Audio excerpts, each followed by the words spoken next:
अंजुमन आलमी तहरीक पंजतनपा के ज़ेर एहतमाम 14वीं शहादत हज़रत इमाम हुसैन अलैहिस्सलाम व बक़ाए Pakistan international conference Rawalpindi art council में मुनक्किद हुई। इस मौके पर साहबजादा पीर अज़मतुल्लाह सुल्तान सरवरी कादरी और दीगर मुकर्ररीन का कहना था कि अंदरूनी खलफशार का खात्मा और इत्तेहाद उम्मत मुसलमान वक्त की अहम ज़रूरत है। शहादत हज़रत इमाम हुसैन अलैहिस्सलाम इस बात का पैगाम देती है कि हुसैनियत यजीदियत के खिलाफ डट जाने का नाम है। पाकिस्तान में ईरान के सफारती काउंसलर का कहना था कि वो पाकिस्तान की तरक्की, इत्तेहाद व यकजहती और इस्लामी फ़िरक़ों के दरमियान बर्दाश्त और बुर्दबारी के लिए दुआ गो हैं। मुकर्ररीन का मजीद कहना था कि पाकिस्तान की बुनियाद भी इसी कलमे पर रखी गई थी, जिसकी सरपरस्ती के लिए नवासे रसूल हज़रत इमाम हुसैन अलैहिस्सलाम ने अपने पूरे ख़ानदान और अपने जानिसारों की अजीम कुर्बानी दी। हर चीज़ से बढ़ कर नबी वसल्लम की ज़ात से इश्क करेंगे, इमाम हुसैन से इश्क करेंगे, तो हम पाकिस्तानी 22 करोड़ आवाम इस इशारे पे अपना माल जान खून निछावर करने के लिए कश्मीर के ऊपर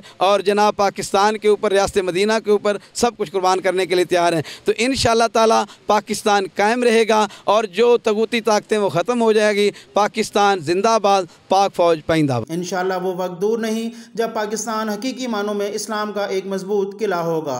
कैमरामैन यासिन नवीद के साथ नसीमुल गनी, K21 न्यूज़, इस्लामाबाद।